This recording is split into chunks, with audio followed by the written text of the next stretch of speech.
Hello friend, अस्सलाम वालेकुम। Welcome to a new topic. आज का जो टॉपिक है टॉपिक नंबर 41 है। तो आज के टॉपिक में हम डिस्कस करेंगे कि हमारे साथ अगर एक आरसीसी कॉलम हो तो कॉलम के लिए हम स्टील किस तरह कैलकुलेट करते हैं, यानी उसके लिए मेन बार्स और टाइज की कैलकुलेशन हम किस तरह करते हैं वो आज कैलकुलेट करेंगे इस वीडियो में। तो ये हमारे साथ एक जो है ना एलिवेशन है कॉलम का, इसमें 4 बार हमने शो किए हैं और ये कॉलम का क्रॉस सेक्शन है जो 4 बार ऊपर है, यही 4 बार हमने नीचे भी मेंशन किया। क्रॉस सेक्शन इसका लिया है, यहाँ पे कट किया है। 9 बाई 9 इंच का हमारे साथ एक कॉलम है जो स्क्वायर शेप का है और इसकी ये जो है ना ये क्या है, इसकी हाइट में हमने इसको कट कर दिया है, ये इसकी लॉन्ग सेक्शन है। तो इस लॉन्ग सेक्शन में हमने टाइज भी शो किए हैं। तो ये अगर आपको नज़र आ रहा है, ये टाइज है, ties number 4 @ 18 centre to centre, यानी इस टाइज का जो डाया है वो 4 सूतर है और इनके दरमियान जो पिच है, पिच का मतलब क्या है कि इन दो टाइज के दरमियान जो सेंटर टू सेंटर डिस्टेंस होता है उसको पिच कहा जाता है, या इसको सेंटर टू सेंटर डिस्टेंस भी कहा जाता है। वो 8 इंच है सेंटर टू सेंटर। और इसमें हमने ये एल भी दिया है। इस मेन बार जो है इसको मेन बार कहा जाता है और इसको टाइज कहा जाता है, इसको लेटरल टाइज भी कहते हैं और टाइज भी कह सकते हैं। और इसमें जो ये हुक दिया है वो 10D के बराबर है, यानी डायमीटर के 10 टाइम्स के बराबर है। और नीचे हमने बार शो किया है नीचे फुटिंग में। ठीक, तो ये हमने इसका लॉन्ग सेक्शन लिया है, ये क्रॉस सेक्शन है और ये इसकी एलिवेशन है। ठीक, तो ये 4 बार इधर शो किया है। अब जब इसको आप इस तरह लंबाई के रुख कट करेंगे तो 4 के बजाय 2 बार नज़र आएंगे, क्योंकि 2 इसके पीछे छुप जाएंगे। ठीक, तो ये अब इसके साथ ये इसकी लॉन्ग सेक्शन है, तो ये क्रॉस सेक्शन है और साथ में ये एलिवेशन है। अब इसकी क्वांटिटी किस तरह कैलकुलेट करेंगे कि इसकी मेन बार की वेट किस तरह कैलकुलेट करेंगे और इसकी लेटरल टाइज की वेट किस तरह कैलकुलेट करेंगे। इस कॉलम की जो हाइट है वो 18 फीट है। अब चलो देखते हैं कि किस तरह हम कैलकुलेट करेंगे। हमने सिर्फ मेन बार कैलकुलेट करना है और साथ में लेटरल टाइज कैलकुलेट करना है। बाकी जो ये नीचे बार पड़े हुए हैं इसकी कैलकुलेशन इस वीडियो में नहीं करना है। ठीक, तो workout the quantity of steel main bars कितने हैं। इसका जो ये मेन बार है जो लंबाई के रुख दिया है, ये इसका डाय कितना है, 6 सूतर है और जो टाइज है वो 4 सूतर है और कितने डिस्टेंस पे है, 8 inch centre to centre distance पे है। तो गिवन डेटा में हमारे साथ एक कंक्रीट कवर कितना है, 1.5 इंच है। सेंटर टू सेंटर स्पेसिंग कितना है, 8 inch centre to centre spacing है। मेन बार 6 सूतर है। साइज कॉलम का जो है, जो साइज है इसकी कॉलम की वो 9 इंच बाई 9 इंच है। हाइट 18 फीट है। तो रिक्वायर्ड डेटा में हमसे क्या मांगा गया है, find out the quantity of steel. Steel की क्वांटिटी फाइंड करें, मींस लेटरल टाइज की क्वांटिटी फाइंड करें और साथ में मेन बार की क्वांटिटी फाइंड कर दें। सोल्यूशन में हम क्या करेंगे, टाइज कैलकुलेशन पहले करेंगे। तो numbers of ties which is equal to total height divide by centre to centre spacing. तो नंबर ऑफ टाइज बराबर हो जाएंगे, हमने नंबर ऑफ टाइज मालूम करने हैं कि भाई इस 18 फुट हाइट में टोटल कितने टाइज लगते हैं। तो हाइट हमारे साथ कितना है, 18 फीट है, डायग्राम में दिया गया है। और सेंटर सेंटर स्पेसिंग कितना है वो हमें यहाँ पे मेंशन किया गया, 8 इंच है। तो हम 8 इंच को 12 के ऊपर तकसीम करेंगे, फीट में कन्वर्ट करेंगे, जिससे आ जाएगा 0.66 फीट। अब 18 को अगर 0.66 फीट के ऊपर डिवाइड करेंगे तो आपके साथ 28 नंबर आ जाएंगे। इसका मतलब ये हुआ कि अगर हमारे साथ टाइज का जो डायमीटर वो 4 सूत्र हो और 8 inch centre to centre distance हो और इसके 8 inch centre to centre distance के ऊपर हमने अगर टाइज देना हो तो हमारे साथ 28 नंबर्स टाइज लगेंगे, यानी 28 टाइज इसमें लगेंगे 18 फुट के हाइट में। अब ये तो नंबर ऑफ टाइज हमने मालूम कर दिए। अब आगे जाते हैं, आगे क्या फाइंड करते हैं। Now calculate the one tie length. अब वन टाई लेंथ हमने कैलकुलेट करना है। अगर आप थोड़ा सा इस डायग्राम को देख ले तो इसका जो सेक्शन है वो 9 बाई 9 इंच का है। तो हमने ये टाई जो दिया है, इस टाई की लेंथ कैलकुलेट करना है। तो हम क्या करेंगे, ये कर सकते हैं length of the tie which is equal to 4 से क्यों मल्टीप्लाई करते हैं, क्योंकि 9 inch 9 inch 9 inch 9 inch 4 time. ठीक, तो 9 इंच की 9 बाई 9 इंच का क्रॉस सेक्शन है, -2 कंक्रीट कवर प्लस 9D।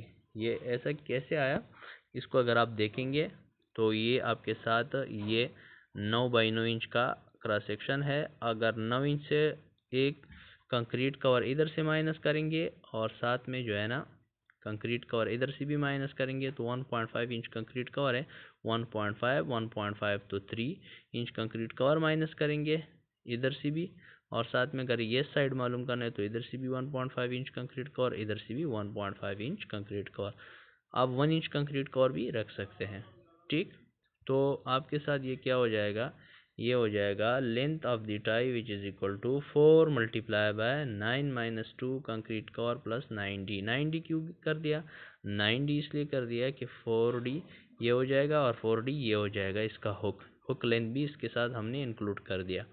अब आ जाएगा length of the tie which is equal to 4 9 - 2 1.5 plus 5, और 9D क्या है, डी 4 सूत्र का हम लेटरल टाइज इस्तेमाल करें तो 4 को पहले 8 के ऊपर तकसीम करेंगे, ये किस में कन्वर्ट हो जाएगा, ये आपके साथ कन्वर्ट हो जाएगा इंचेस में। ठीक, फिर 5 के साथ मल्टीप्लाई करेंगे तो 2.5 इंच आ जाएगा हुक की लेंथ। ठीक, और 2 मल्टीप्लाई बाय 1.5 से क्या आ जाएगा 3, और 9 से 3 निकाल दे 6, तो 6 प्लस 2.5 कर दे आपके साथ 6 प्लस 2.5, तो ये आपके साथ हो जाएगा 7, और 8.5 हो जाएगा मल्टीप्लाई बाय 4, तो ये लेंथ ऑफ दी टाई हो जाएगी। ठीक, तो लेंथ ऑफ द टाई हमारे साथ कितना आया, लेंथ ऑफ द टाई हमारे साथ आ गया 34 इंचेस। अब हमने क्या करना है, इसको फीट में कन्वर्ट करना है, तो फीट में कन्वर्ट करने के लिए हम 12 के ऊपर डिवाइड करेंगे तो which is equal to 2.833 feet आ जाएगा।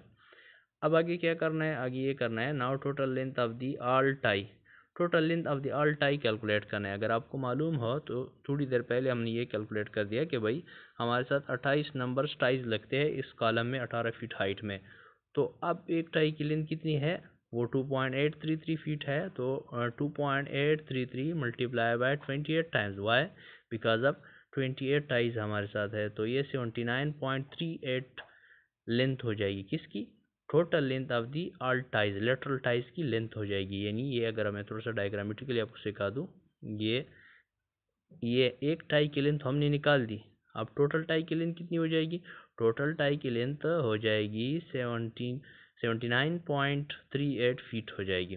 अब आगे क्या करना है, now calculate M/B, M/B means man bar length also. ठीक, मैन बार लेंथ भी कैलकुलेट कर दे, किधर है, यहाँ पे है। ठीक, ये अगर आप देख ले, ये हाइट में जो 18 फीट हाइट में दिया है ये एक मेन बार है, ये दूसरा मेन बार है, इसके पीछे भी 2 मेन बार छुपे हुए हैं, वो नज़र नहीं आ रहा है, क्यों नहीं आ रहा है, क्योंकि इसका हमने लॉन्ग सेक्शन लिया है। ठीक है, क्रॉस सेक्शन में ऑलरेडी विजिबल है, 2 ये है जो ये नज़र आ रहा है, और 2 ये है, क्योंकि हमने इसको इस तरह सेंटर पे कट कर दिया, तो ये 2 नज़र आएंगे, 2 नज़र नहीं आएंगे, और एज वेल एज ये जो थाइज है ये भी ये साइड से ओनली नज़र आएगा इस डायग्राम में। ठीक, तो आगे नाउ फॉरवर्ड हम करते हैं आगे किस में, now find out the length of the main bar. तो length of the main bar कैसे कैलकुलेट करेंगे, height plus 10D, why because of इधर हमने क्या कर दिया है, हुक भी दिया है, एक साइड पे भी दूसरा साइड पे भी। ये हम क्यों देते हैं, इसलिए देते हैं कि ऊपर से जब लोड आता है तो ये इजीली आसानी के साथ नीचे ग्राउंड सब सॉइल बीनीथ पॉइंट पर जो है ना आसानी के साथ ट्रांसफ़र हो जाए। ठीक, अगर हम स्ट्रेट दे दें तो ये क्या हो जाएगा, ये कॉलम के जो बार है मेन बार वो ज़मीन में धंस जाएंगे, पेनिट्रेट हो जाएंगे, तो इस वजह से ये कॉलम में मुख्तलिफ़ किस्म के क्रैक्स भी आ सकते हैं, फिनोमिना पैदा हो सकते हैं। तो इस वजह से बचने के लिए इन क्रैकों से, इन नुकसानात से बचने के लिए हम क्या करते हैं, ये हुक देते हैं। ठीक, तो ये इसको हम क्या कहते हैं, एल कहते हैं, एल सिंपल अल्फाज में एल कहते हैं। ठीक, तो आगे क्या करेंगे, आगे करेंगे भाई, हाँ, now calculate main bars length also, length of the main bar कितना हो जाएगा, हाइट प्लस 10D, तो हाइट कितना है 18 फीट है, प्लस 10 वो तो वैसे भी कांस्टेंट है, डी कितना है, डी 6 सूत्र का सरिया हम इस्तेमाल करेंगे, 1 time 8 plus multiply by another time 12, Y because of 8 अगर डिवाइड करेंगे तो ये सूत्र से इंच में कन्वर्ट हो जाएगा, फिर अगेन अगर 12 से डिवाइड करेंगे तो फिर ये इंच से फीट में कन्वर्ट हो जाएगा। फिर अगर 10 के साथ मल्टीप्लाई करेंगे तो ये डेसिमल प्लस 18 तो ये 18.625 फीट। इट्स मीन कि ये जो कॉलम है इसकी जो ये मेन बार है यहाँ से लेकर टॉप से लेकर राइट टॉप से लेकर यहाँ तक ये जो टोटल लेंथ हुआ वो हमारे साथ कितना हुआ 18 पॉइंट, यहाँ पे मैं अब थोड़ा सा शो करता हूँ 18.62 फीट। ठीक, तो आपको नज़र तो आ रहा होगा बज़ाहिर यहाँ से लेकर यहाँ तक तो ऑलरेडी 18 फुट है, और ये एल जब हमने इसके साथ इंक्लूड कर दिया तो हमारे साथ कितना आया, हमारे साथ आया 18.62 फीट। तो this is final result of the main bar length. ठीक, नाउ क्या करेंगे, now find out the total length main bars length, main bar total main bars की लेंथ कैलकुलेट करेंगे तो 18.625 फीट जो है ना लेंथ ऑफ वन मेन बार है, और multiply by 4 Y because of 4 बार हमने इधर शो किया है। अगर आपको नज़र आ रहा हो ये सेक्शन में आप देख ले, लॉन्ग सेक्शन में तो आपको विजिबल नज़र नहीं आएंगे, 2 नज़र आएंगे, लेकिन क्रॉस सेक्शन में आपको 4 नज़र आएंगे, तो हमने 4 की लेंथ कैलकुलेट करना है। ठीक, तो मल्टीप्लाई बाय क्या करेंगे, अगेन मल्टीप्लाई बाय 4 तो which is equal to 74.5 feet. आप टोटल लेंथ अगर कैलकुलेट करना चाहे तो कैलकुलेट कर सकते हैं, लेकिन हम इधर टोटल लेंथ कैलकुलेट अभी नहीं करेंगे। क्यों? क्योंकि इसका डाया अलग है, इसका डाया अलग है। ठीक है, तो ये तो वैसे मैंने कैलकुलेट कर दिए, लेकिन आपने कैलकुलेट नहीं करना है। तो weight of tie bars, weight of tie bars की लेंथ पहले वो करते हैं, टोटल वेट कैलकुलेट करते हैं। तो इसके लिए जो हम फार्मूला इस्तेमाल करते हैं वो डाई स्क्वायर डिवाइड बाय बोन इशारिया 9 kg पर फीट की लेंथ निकालता है राइट, और डाई सूत्र में होना चाहिए मल्टीप्लाई बाय लेंथ। तो अब टाई की जो डाई है वो कितना है वो आपको पता है, वो कितना है ये 4 सूत्र है। ठीक, तो हम क्या करेंगे, टाई की पहले हम वेट कैलकुलेट करना चाहते हैं, तो टाई की यहाँ पे हम 4 सूत्र लगाएंगे, 4 का स्क्वायर लेंगे डिवाइड बाय बोन इशारिया 9 multiply by 79.33 why because of total length of the tie कितना है, total length of the tie ये रहा 79.38, क्योंकि ऊपर हमने लिखा है टाइटल में now total length of the all tie, तो ऑल टाई की टोटल लेंथ कितना है 79.33 फीट है। तो मल्टीप्लाई बाय 4 का स्क्वायर डिवाइड बाय बोन इशारिया 9, तो इससे आ जाएगा 23.99 kg। इट्स मीन कि 28 टाइज अगर हम लगाएंगे 4 सूत्र के 8 inch centre to centre distance पे, तो ये 23.99 kg वेट देगा। Now find out the weight of main bars, M slash B means कि ये आपको मेन बार शो करता है। ठीक है, मेन बार आपको पता है मेन बार कौन से होता है, इसके ऊपर हमने वीडियो भी बनाई है, अगर आपको समझ नहीं आ रहा है तो पीछे जाए, पीछे वीडियो देख ले तो आपको क्लियर हो जाएगा। अब डाई का स्क्वायर डिवाइड बाय बोन इशारिया 9 मल्टीप्लाई बाय एल। आप सोच रहे होंगे ये दोबारा क्यों लगाते हैं, ये दोबारा इसलिए लगाया भाई कि ये 4 का तो 4 सूत्र का 28 का हमने वो वेट कैलकुलेट कर दिया, लेकिन अब मेन बार की जो वेट कैलकुलेट करेंगे तो वो 4 सूत्र की बजाय क्या लगाएंगे 6 सूत्र। क्यों? बिकॉज ऑफ, क्योंकि यहाँ पे अगर आप देख ले कहाँ पे है, यहाँ पे मेन बार का डाई कितना है 6 सूत्र है, क्योंकि 4 सूत्र टाई का डाया था और 6 सूत्र मेन बार का डाया था। तो हम अकॉर्डिंग टू ACI कोड के मुताबिक तो नहीं चल रहा है, तो अगर ACI कोड के मुताबिक जाए तो उसका थोड़ा सा थोड़ी सी उसकी रिक्वायरमेंट चेंज है। अमेरिकन कंक्रीट इंस्टीट्यूट कोड जो है वो उसकी रिक्वायरमेंट चेंज है, तो हम फॉलो नहीं कर रहे हैं, हम जस्ट लाइक सिर्फ स्टील निकाल रहे हैं। तो वैसे जो है ना अमेरिकन कोड के मुताबिक अगर आपने 3 सूत्र वो रखना हो 28 का डाया, तो फिर आप 10 से नीचे जो है ना मेन बार का डाया रखेंगे, और अगर आपने 4 सूत्र कर दिया तो फिर आप 10 से ऊपर मेन बार का डाया रखेंगे। तो हम उस कोड के मुताबिक तो नहीं जा रहे हैं, क्योंकि हम क्वांटिटी की सब्जेक्ट अभी रीड कर रहे हैं, और अगर डिज़ाइनिंग की रूप से देख ले तो फिर ये चेंज हो जाएगा राइट। तो आपने सिर्फ प्रोसीजर सीखना है, तो टेंशन लेने की ज़रूरत नहीं। तो ये आपके साथ कितना हुआ, हाँ, तो ये लेंथ 74.5 कहाँ पे है, ये यहाँ पे। Now find out the total length of main bar. तो total length of main bar कितना है, एक मेन बार का लेंथ 18.625 था, और 4 का कितना हुआ 74.5। अब हम क्या करेंगे, इसको टोटल लेंथ से मल्टीप्लाई करेंगे तो ये 50.69 kg आ जाएगा।